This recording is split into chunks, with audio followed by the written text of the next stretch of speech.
আসসালামু আলাইকুম। আজকে আমি দেখাবো গ্যাসের চুলায় কিভাবে চিতই পিঠা বানানো যায়। অনেকেরই গ্যাসের চুলায় পিঠা তৈরি হয় না, ফুলে ওঠে না। মাটির চুলা ছাড়া চিতই পিঠা গ্যাসের চুলায় ফুলে ওঠে না। আমারও হতো না। তবে আমি অনেক চেষ্টা করে কিভাবে ফুলে ওঠে, ছিদ্রযুক্ত হয় এরকম তৈরি করলাম। প্রথমে আমি 3 কাপ চালের গুঁড়ার সাথে 1 কাপ ভাত ব্লেন্ড করে নিয়েছি। তারপর আমি উষ্ণ গরম পানি দিয়ে একটি তরল এবং ঘন মাঝামাঝি ব্যাটার তৈরি করে নিয়েছি। 3-4 ঘন্টা আমি রুম টেম্পারেচারে রেখে দেব। এরপর চুলায় শাঁসটা ভালো মতো গরম করে নেব। তাতে আমি একে একে পিঠাগুলো ভেজে নেব। পিঠার এক পাশ হয়ে গেলে অপর পাশ আমি একটু সেঁকে নিয়েছি।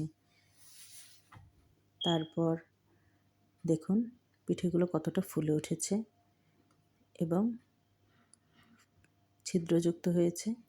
ছিদ্র হলেই বুঝে নেবেন পিঠেগুলোর ভিতরটা দেখতে অনেক সুন্দর হয়েছে। আমি আপনাদের সাথে শেয়ার করলাম কিভাবে আমি পিঠা তৈরি করি। আপনারাও তৈরি করে নেবেন। সাথে নেয়ারি এবং গুড়, নারিকেল অথবা দুধ চিতই পিঠা তৈরি করে দেখবেন কতটা ভালো লাগে খেতে। আশা করি আমার রেসিপিটি ভালো লাগলে অবশ্যই লাইক, কমেন্ট, শেয়ার করবেন, সাবস্ক্রাইব করে দেবেন। আল্লাহ হাফেজ।